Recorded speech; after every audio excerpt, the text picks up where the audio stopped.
কেমন আছো আমার শ্রুতি গল্পের আসরের সমস্ত শ্রোতা বন্ধুরা?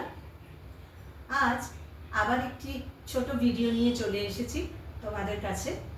আমার একটি কবিতা তোমাদের পড়ে শোনাবো বলে। এর আগেও একটি পড়ে শুনিয়েছিলাম, এখন এই বাদলা দিনের জন্য একটা কবিতা তোমাদের পড়ে শোনাচ্ছি। কবিতার নাম বৃষ্টি মায়া। মেঘ ছাওয়া এই বর্ষা দিনে একলা বসে ঘরের কোণে, রিমঝিমঝিম বৃষ্টি নুপুর, মন খারাপের অলস দুপুর।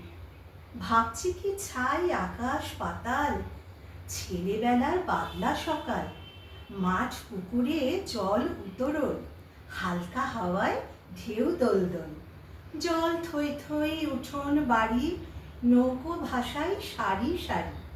কার নৌকো ছুটলো জোরে, কোনটা ডুবলো একটু দূরে।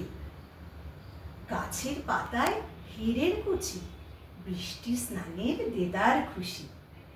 আবছায় আকাশ দিগন্ত ছায়, জুঁই কামিনীর সুবাস মাতায়, ঝুপসি সবুজ আধার ঘনায়, বিকেল ফুরোয় সাঁঝের মায়ায়।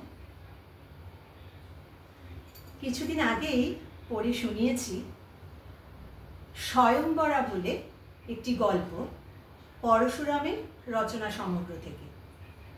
খুব হাসি মজার একটি হালকা চালের একটি গল্প। তোমরা সবাই শুনে দেখো, আশা করি তোমাদের খুব ভালো লাগবে আর মনটা অনেক হালকা হয়ে যাবে। আবার ফিরে আসবো আমার কবিতার সম্ভার নিয়ে। সবাই তোমরা ভালো থেকো।